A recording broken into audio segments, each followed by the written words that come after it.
오늘은 누가복음의 마지막 장 24장을 같이 공부를 할 텐데요. 누가복음 24장은 엄청나게 중요한 이야기를 우리한테 해주고 있기 때문에 좀 정리를 잘 하시기를 좀 권해드리고 싶네요. 내용 자체는 매우 평이합니다. 내용 자체는 뭐 어떤 특정 구절이 우리에게 막 교훈이 되는 그런 건 아닌데, 이 누가복음 24장은 예수님의 부활의 어떤 사실성, 그리고 그 진실성을 가장 강조하는 성경 중에 하나예요. 어떤 일종의 팩트로서, 일종의 역사로서 우리에게 예수님의 부활이 엄청나게 중요하다는 것을 반복해서 이야기를 해주고, 그것을 통해서 우리가 믿고 있는 회개와 제사함이라는 진리가 새롭게 형성된다는 것을 좀 보여주는 아주 중요한 성경이죠. 뭐 길진 않을 것 같고 좀 빠르게 정리를 해보겠습니다. 누가복음 24장을 보시면 다른 성경도 마찬가지지만 예수님의 부활에 대해서 미리 알고 있던 사람은 없었어요. 항상 이걸 여러분들이 되게 중요하게 생각을 하셔야 돼요. 이 여자들은, 예수님을 가장 따랐던 여자들은 향품을 가지고 무덤에 가요. 이 향품은 죽은 자에게 필요한 거잖아요. 그래서 예수님의 부활을 이해하고 있지 않았어요. 그리고 이 여자들이 예수님의 부활에 대한 이야기를 천사들한테 들은 다음에 사도들한테 가서 이야기를 해주니까 사도들은 저희 말이 허탄한 듯이 배워 믿지 않았대요. 베드로는 그래도 뭔가 좀 일종의 약간 행동파였기 때문에 가서 보죠. 근데 이제 무덤에서 예수님의 시체가 보이지 않아서 그 일을 기이 여기며 집으로 돌아간다, 이렇게 나오죠. 우리가 성경을 읽을 때 이런 건 제가 옛날부터 많이 알려드렸던 것인데, 구약 성도들이 우리랑 똑같은 거를 믿었다고 생각하는 경우가 많아요. 전혀 그렇지 않거든요.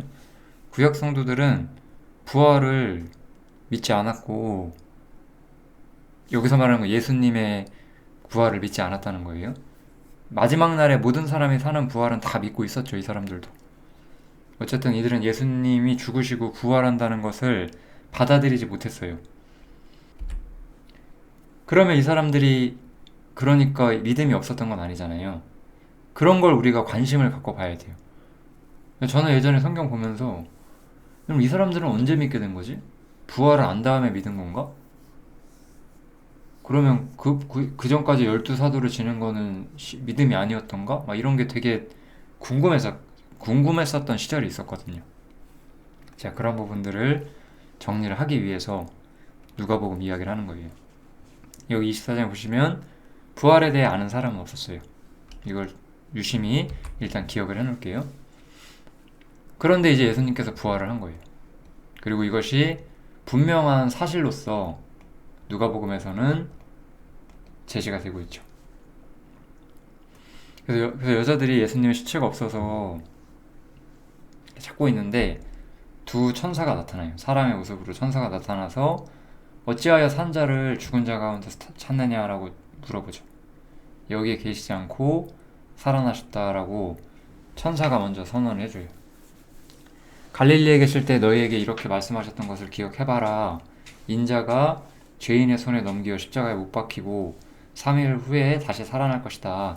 그 말씀을 기억을 해봐라 라고 말하면서 예수님이 부활하셨다는 사실을 공표해요. 그리고 이 여자들은 이 이야기를 듣고 제자들한테 이야기를 해줬는데, 제자들이 허탄이 듣고 안 믿었다, 아까 그렇게 나왔죠? 그리고 나서 이제 제자들이 그날에 엠마오로 내려가요. 예루살렘에서 조금 떨어진 엠마오라는 지역으로 내려가는 제자들이 있었는데, 예수님께서 그들 옆으로 지나가세요. 근데 이 사람들이 부활하신 예수님을 알아보질 못해요. 이들도 예수님을 부활에 대해서 전혀 이해를 못하고 있었던 거죠. 그러면서 예수님께서 여쭈시기를, 너희가 길 가면서 무슨 대화를 주고받고 있느냐, 이렇게 물어보세요. 두 사람이 슬픈 빛을 띠고 머물러 서서 이제 답을 해주기 시작을 해요. 당신이 예루살렘에 우거하는 사람인데 거기서 최근에 있었던 일을 왜 혼자 모르는가? 이렇게 질문을 하면서 이야기를 시작을 하는 거죠. 그래서 무슨 일이냐 하고 예수님이 여쭈시니까 나사렛 예수의 일이다. 그는 하나님과 모든 백성 앞에서 말과 일에 능한 선지자였다.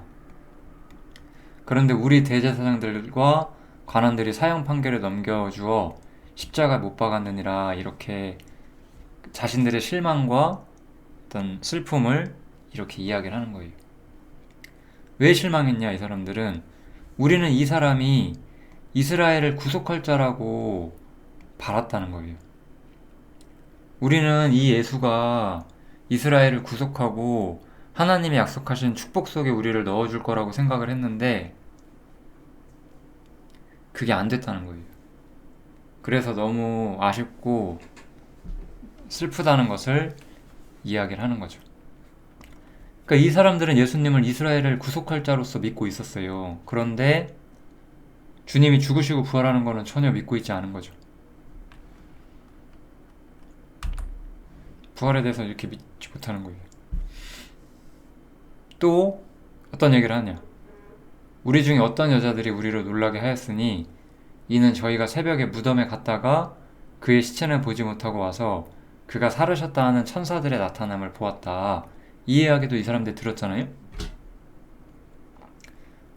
그래서 우리와 함께 한 자 중에 두어 사람, 여기 두어 사람 중에 베드로가 있죠. 이 사람들이 무덤에 가서 과연 여자들의 말한 바와 같음을 보았으나 예수는 보지 못하였다. 이렇게 부활에 대해 아직도 올바로 믿지 못하는 모습을 보여주고 있어요. 즉 여기서 우리가 생각해야 되는 결론은 분명한데 예수님의 사도들도 예수님과 가장 가까웠던 사람들도 다 부활을 믿지 못하고 있었다는 거예요. 이런 게 되게 중요하거든요, 성경에서. 이런 건 우리가 성경을 읽는 관점에 대한 생각을 해봐야 되는 거예요. 우리는 믿음에 대해서 굉장히 막연하게 접근을 하고 막연하게 생각하고 그냥 뭐 예수님께서 우리 죄 용서하면 다 믿은 거 되면 되는 거 아닐까 뭐 이렇게 쉽게 생각할 수 있지만 성경은 그렇게 단순하지 않거든요. 이 사람들은 부활이라는 중요한 사실을 믿지 않았어요. 그러면 이 사람들이 신앙인이 아니냐? 그건 아니죠. 반대로 그럼 우리 시대에 어떤 사람이 죄사함이라는 팩트를 믿어요. 반드시 구원일까요? 그러지 않은 케이스가 훨씬 더 많습니다. 그래서 이 부활장이 중요한 거예요. 이 부활이라는 개념 자체가 굉장히 중요하고 누가복음 24장에서 이 문제를 아주 중요하게 다뤄준다는 거죠. 일단은 누가복음 24장 이야기를 쭉 해볼게요. 그래서 예수님께서는 미련하고 선지자들의 말한 모든 것을 마음에 더디 믿는 자들아, 그리스도께서 이렇게 고난을 받고 영광에 들어가야 하는 것이 맞지 않느냐? 그리고 이것이 구약 성경에서부터 반드시 있어야 할 일이라는 것을 이렇게 쭉 풀어서 설명을 해줘요. 예수님의 죽음과 부활이 당연한 이야기고 반드시 있어야 되는 이야기라는 것을 이제서야 예수님께서 다시 한번 설명을 해주세요. 이렇게 정말로 예수님이 부활하셔서 직접 설명을 해주실 때까지 제자들은 예수님의 부활을 믿지 못했다는 거예요. 그렇지만 이들이 신앙이 없는 건 아니었죠. 그래서 누가복음 24장은 결국 이런 얘기를 하고 있는 거예요. 예수님의 부활의 어떤 증인들이 누구냐 이야기를 하는 거죠. 천사들이 먼저 예수님의 부활을 선언하고 여자들이 그것을 받고 성경이 예수님의 부활을 확증하고 있고 예수님 자신이 스스로 부활하셨다는 걸 스스로 보여주신다는 거죠. 이런 누가복음 24장은 부활이라는 것이 분명히 세상에 있었던 역사적 사건이고 많은 증인들이 있었다는 것을 다방면에서 우리한테 가르쳐주고 있어요. 부활에 대한 분명한 사실성, 진실성, 그것을 24장에서 이야기를 해줍니다. 그런데 이 제자들은 정말 대단한 사람들이었어요. 부활의 모습을 보고도 의심을 해요. 저희가 놀라고 무서워하여 그 보는 것을 영으로 생각을 했대요. 그러니까 분명 예수님이 부활한 걸 봤는데 어떤 우리와 똑같은 사람이 아니라 어떤 영적인 존재, 뭐 천사 같은 존재로서 우리 곁에 오신 것인가? 그런 식으로 약간 경외함과 의심함을 같이 가지고 있었던 거죠. 그러니까 예수님께서 어찌하여 두려워하며 어찌하여 마음에 의심이 나느냐. 내 손과 발을 만지고 보고 나인 줄 알아라. 또 나를 만져봐라. 영은 살과 뼈가 없지만 너희 보는 바와 같이 나는 있다. 라고 말씀하시면서 예수님께서 분명한 몸을 가지고 사람과 똑같은 형태로 부활하셨다는 것을 다시 한번 제자들에게 보여주고 있어요.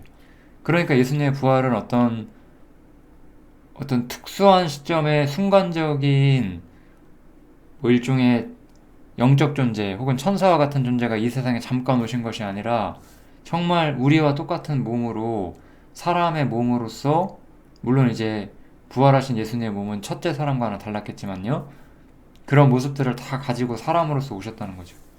제자들은 그것도 처음엔 의심했지만 예수님께서는 자신을 보여주셨어요. 근데 이때도 이 사람들은 또 어때요? 저희가 너무 기쁨으로 오히려 믿지를 못해요. 그리고 기이 여길 때 주님께서 다시 한번 보여주는 거예요. 여기 무슨 먹을 것이 있느냐 하시니 구운 새송 한 토막을 들이매 받으사 그 앞에서 잡수셨다라고 하는 거죠. 이거는 사람으로서 예수님께서 부활하셨다는 것을 다시 한번 보여주는 거죠. 그래서 실제적인 몸의 부활이 있을 것이며 그 몸의 부활은 어떤 단지 영적인 존재로 우리가 살아가는 것이 아니라는 걸 다시 한번 이야기를 해주고 있습니다. 그리고 이 모든 것들, 자신의 부활과 관련된 모든 것들을 이제 성경을 통해서 다시 한번 확증을 해주시죠. 이게 누가복음의 마지막 장면이죠. 내가 너희와 함께 있을 때에 너희에게 말한 바 곧 모세의 율법과 선지자의 글과 시편의 나를 가리켜 기록된 모든 것이 이루어져야 하리라 한 말이 이것이다 라고 말씀하시면서 저희 마음을 열어서 성경을 깨닫게 해주신대요. 뭘 깨닫게 해주시는 거예요? 이런 구절들도 그냥 성경을 깨달아지면 마음이 뜨거워진다 이렇게만 생각하면 안 돼요. 그게 아니라 부활에 대해서 예수님께서 가르쳐서 부활이란 진리가 실제로 있고 그것이 성경의 가장 중요한 중심을 차지하고 있다는 것을 이 제자들한테 알려주는 거잖아요. 그래서 이제 제자들의 역할은 무엇이냐?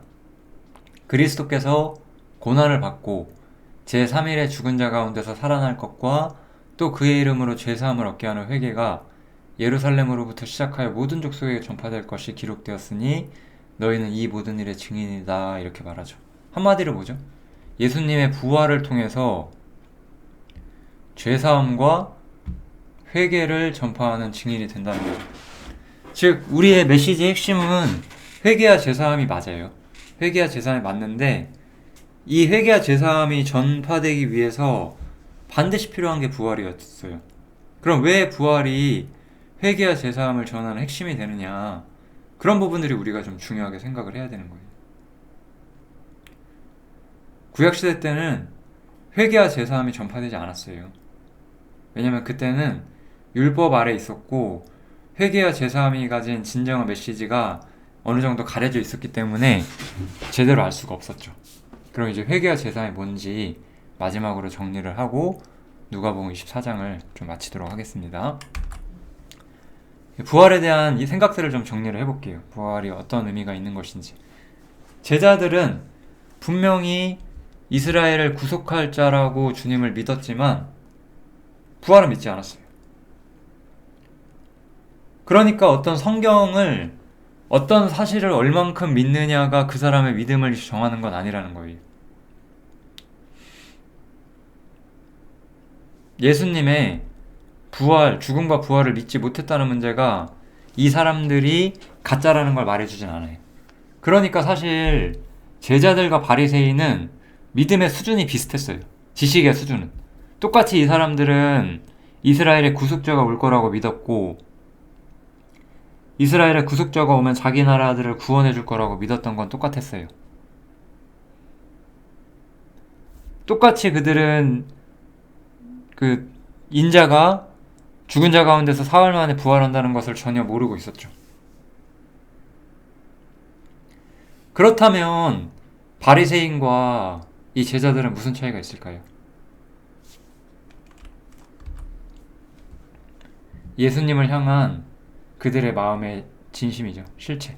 예수님이라는 분이 실제로 왔을 때 그들이 예수님을 어떻게 대했고 어떤 분으로서 그분을 받아들였느냐, 거기서 온다는 거예요. 다시 한번 앞에서부터 볼게요. 그래서 모세 이후로 이스라엘은 율법 아래서 이스라엘의 구속자를 기다리는 신앙 속에 다 살고 있었어요. 다윗도 솔로몬도 그 뒤에 모든 사람들이 전부 다 이러한 어떤 신학 체계를 가지고 똑같이 살아왔어요. 그러니까 우리가 성경을 보다 보면 우리 가끔씩 이제 이런 질문들을 받을 때가 있어요. 사울도 기름 부음을 받았는데, 바울 말고요. 그 다윗의 앞에 있었던 왕인 사울도 기름 부음을 받았는데, 그거는 이제 기름 부음은 성령의 상징이니까 사울도 거듭났지만 타락한 것으로 봐야 되지 않을까요? 뭐 이런 걸. 그러니까 그런 식으로 보면 안 된다는 거예요. 구약 성경은. 우리가 구약 성경에 어떤 사람이 다윗이나 다니엘 같은 너무나 확고한 사람도 있지만 애매한 사람은 입장이 좀 애매하죠. 그죠?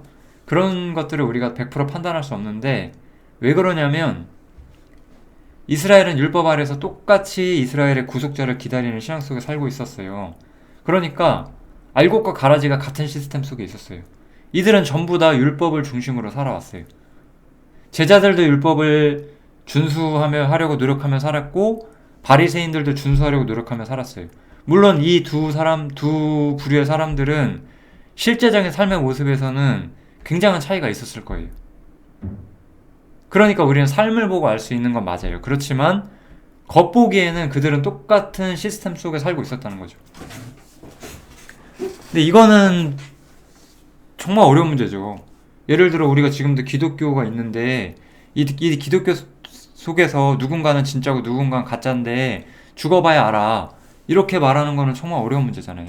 근데 구약시대 때는 그랬다는 거예요. 다들 율법을 보고 율법을 지키면서 살고자 했어요. 물론 다윗처럼 율법을 즐거워하고 거기서 하나님을 느끼고 하나님을 노래하며 살았던 진짜도 있고, 바리새인처럼 율법을 하나의 도구로 쓰고 자신들의 의를 나타내는 도구로 쓰는 가짜도 있었겠죠. 그렇지만 알곡과 가라지가 율법이라는 같은 시스템 속에 있었다는 것 자체는 변함이 없었다는 거예요. 그러니까 그 시스템 속에서 똑같아요.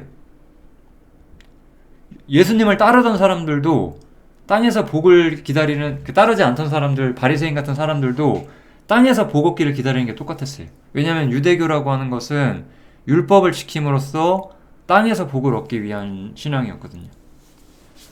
하나님의 말씀에 순종하고 하나님을 따르면 하나님께서 우리에게 복을 주시고 우리를 영화롭게 해주실 것이다, 그걸 믿는 게 똑같았단 말이에요. 그래서 이들의 신앙의 어떤 모습들은 그 형식이 비슷했다라는 걸 우리가 볼 수가 있어요. 진실성은 물론 다르겠죠. 그래서 우리는 그 진실성을, 구약 성경은 정말로 거듭난 사람은 그 진실성이 달랐다라고 보는 거고, 복음서를 보면 우리는 예수님이 왔을 때 이스라엘이 두 부류로 싹 갈라지는 걸 볼 수 있죠. 아, 저분이 바로 우리가 기다리던 예수님이 그 메시아구나, 혹은 저 사람은 메시아일 수가 저런 사람이 메시아일 리가 없어 라고 반응하는, 우리 인간의 사람이 예수님을 향하여 가진 진심을 통해서 그 사람의 신앙 색채를 볼 수 있다는 거예요. 그러니까 알곡과 가라지 똑같이 유대교를 믿고 있었어요. 똑같이 유대교라는 신앙 속에 있었지만 진짜인 사람들은 예수님을 영접했고 가짜인 사람들은 예수님을 영접하지 않았다는 거죠. 예수님이 모든 것의 핵심이 된 거예요. 여기까지가 이제 우리 복음서까지의 이야기가 되겠죠. 사실 그렇다면 가장 하나님께 순종했고 가장 하나님을 향해서 진심으로 따르셨던 예수님, 그분은 땅에서 하나님께 가장 순종하셨기 때문에, 완벽히 순종하셨기 때문에 땅에서 복을 얻으시는 것이 마땅했어요. 근데 예수님이 어떻게 돼요? 땅에서 가장 저주를 받으셨죠. 이게 문제예요, 이게. 예수님께서는 원래는 땅에서 가장 복을 얻으셨음이 마땅하신 분이었음에도 사실 땅에서 가장 저주를 받는 엄청난 결과를 초래하게 된 거죠. 그럼 이것은 무슨 의미가 있는 걸까요? 그러한 예수님의 죽음과 부활은 사실 하나님의 영원한 축복, 땅이 아니라 하늘에 속한 영원한 축복을 예비하기 위한 길이었다는 거잖아요. 그게 우리가 복음서에서 배우는 거죠. 그렇다면 이 세상이란 건 어떻게 되는 거예요? 이 세상, 땅에서 복을 얻으시는 것이 마땅했던 분이 땅에서 종교적으로 세력 있던 사람들, 주님을 무시했던 사람들을 통해서 십자가에 못 박히게 되셨다는 것은 이제 온 세상이 정죄 아래 있게 된다는 거죠. 왜 정죄 아래 있을까요? 우리가 율법을 어겨서요? 아니죠. 예수님과 원수가 되었잖아요. 예수님과 원수가 되었기 때문에 온 세상이 정죄 아래 있게 되는 거죠. 그래서 이 사도들은 회개를 전하는 거예요. 우리의 입장, 하나님 앞에 서 있는 우리의 입장을 인정하게끔, 그리고 하나님께 돌아오기 위해서 회개와 죄사함을 전하는 거죠. 우리는 물론 사람이 죄인인 것을 깨닫게 하기 위해서 율법을 사용할 수 있어요. 저도 많이 사용하고, 그것은 양심이 깨어있는 사람들에게는 아주 효율적인 방법인 것이 맞아요. 그렇지만 저는 또한 이런 것도 봐요. 어떤 사람들은 율법에 대해서 쉽게 인정하고 그럼 난 죄인이 맞다라고 말해요. 그리고 이제 죄사함을 믿는다고 말해요. 그런데 여전히 세상을 사랑해요. 그게 말이 안 되는 거예요. 우리의 기독교라고 하는 것은. 왜냐면은 온 세상이 정죄 아래 있으니까. 예수님과 함께 원수가 되어서. 그러니까 복음이라는 것은 세상이 예수 그리스도와 원수가 되었다는 것을 우리가 마땅히 전달해 주는 게 맞을 거예요. 저 역시 율법만을 가지고 회심을 한 사람이에요. 제가 지금도 제 거듭났을 적을 기억을 해보면, 근데 그 당시엔 그걸 몰랐는데 지금은 진짜 너무 알겠거든요. 그 당시에 제가 그런 걸 믿고 나서 이제 나는 내 삶을 하나님께 드리고 싶고 영원한 것이 아니라 영원한 것 위해 살고 싶고, 그래서 나는 뭐 그때 제가 대학생이었는데 뭐 내가 대학교에서 뭔가 이렇게 열심히 공부해서 뭐 좋은데 취직하고 싶은 생각이 없다고, 나는 하나님께 쓰임받는 삶을 준비하고 싶다고 그런 얘기를 한 적이 있었거든요. 그랬더니 되게 많은 사람들이 저에게 반대를 하는 거예요. 아, 왜 그렇게 생각을 하냐, 그렇게 생각하면 안 된다, 그거는 치우치는 거다, 뭐 되게 이상한 소리들을 하더라고요. 그래서 속으로는 아, 저분들은 믿음이 부족하시구나라고 생각을 했거든요. 근데 아니에요. 지금 생각해요. 믿음이 부족한 게 아니라 세상이 정죄 아래 있는 걸 모르는 거예요. 그러니까 세상에서 자신들의 꿈과 목표를 채우는 것이 아무런 문제가 안 돼요. 그분들은. 다만 율법만 죄예요. 그 사람들은. 그러니까 이분들은 죄사함을 믿는다고 하는데 하나님과 정말로 원수된 적이 없고 그런 입장에서 정말로 회개한 적이 없었던 거예요. 물론 꼭 세상이 정죄 아래 있다라고 말하지 않아도 우리 저처럼 이렇게 그냥 본능적으로 그거를 알 수가 있어요. 그러니까 뭐 그걸 말하냐 아니냐는 나중 문제고, 중요한 것은 정말 복음을 믿는 사람은 세상이 정죄 아래 있다는 사실에 대해서 본능적으로 안다는 거죠.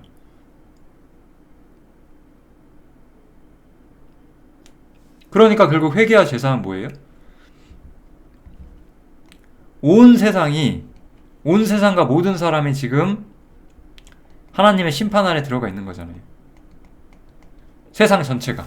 세상 안에는 사람들이 있고요. 그죠? 그러니까 이 세상과 이 세상에 속해 있는 내가 심판을 받기 때문에 회개하고 여기서 나와서 하나님이 계신 다른 영역으로 가고자 하는 것. 이것이 바로 회개고, 그 회개를 통해서 그래, 나는 이제 너의 죄를 용서했으니 너는 나에게 올 수 있다. 그래서 죄사함이 어떤 핵심적인 복음의 메시지로서 전파가 되죠.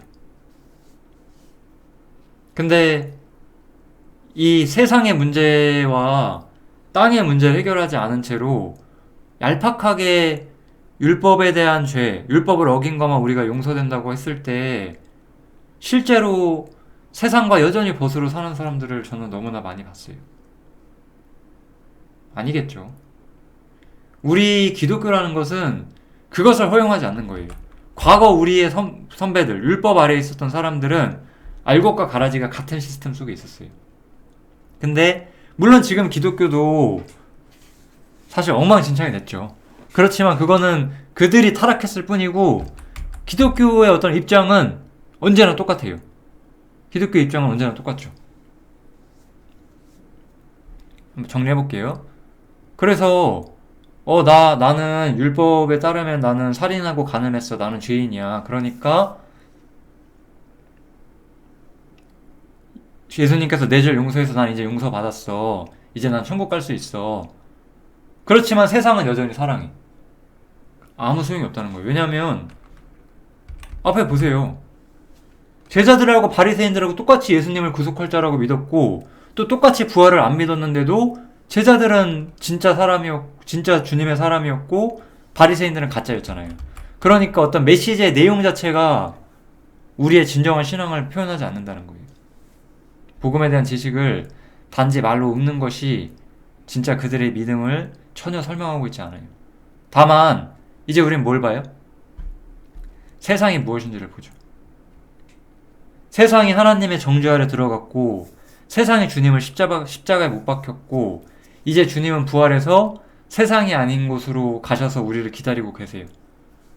그러면 세상은 우리에게 어떤 곳이 되어야 하느냐? 이거에 대한 사람의 진실한 생각. 그것이 바로 지금 현대 이 기독교 시대에 사람이 가진 신앙의 진실성을 볼 수 있는 문제죠. 세상에 대한 그 사람의 관점. 나는 예수 그리스도께서 나의 과거, 현재, 미래 죄를 다 용서했으니까 괜찮아 라고 말하는 거는 다 공허한 메아리죠. 세상을 사랑하는데 세상에 대해서 십자가에 못 박히지 않았는데 그러니까 사실 신앙이란 건 단순해요. 세상을 어떻게 보느냐 이걸 보시면 너무나 단순해요. 여기에 우리의 부활의 진정한 의의가 있어요. 부활은 제자들은 똑같이 바리새인처럼 땅에서 소망을 바랬어요. 바리새인들은 자기들만의 의를 통해서 땅에서 소망을 바랬던 거고 이 제자들은 그래도 그런 헛된 것이 아니라 예수님을 자신의 소망으로 삼았던 건 맞았어요. 그러니까 이들은 거듭난 사람이 맞죠. 그렇지만 똑같이 땅에서 소망을 바랬던 사람들이에요. 그럼에도 그들은 예수님을 소망 삼았기 때문에 진짜 거듭난 사람들이었죠. 근데 예수님이 십자가에 못 박히고 죽으셨어요. 이제 그 사람들에게는 예수님의 제자들에게는 더 이상 땅을 자신들의 소망과 복의 토대로 생각할 수가 없게 되었어요. 예수님을 십자가에 못 박았고 예수님과 결별하기로 정한 세상이었기 때문에 그래서 예수님이 처음 죽었을 때 제자들은 매우 낙심하게 돼요. 자신들의 소망이 끊어지고 신앙으로서 자신들이 땅에서 복을 얻고자 했던 모든 것들이 끊어지는 것 때문에 그들은 완전히 낙심한 거예요. 그런데 예수님이 부활하셨을 때 이들의 소망과 꿈은 더 커지죠. 왜냐하면 이 사람들은 이제 땅의 복이 아니라 하늘의 복을 추구하기 시작했고 그래서 땅에서는 구차히 복을 받으려고 노력하지 않았다는 거예요.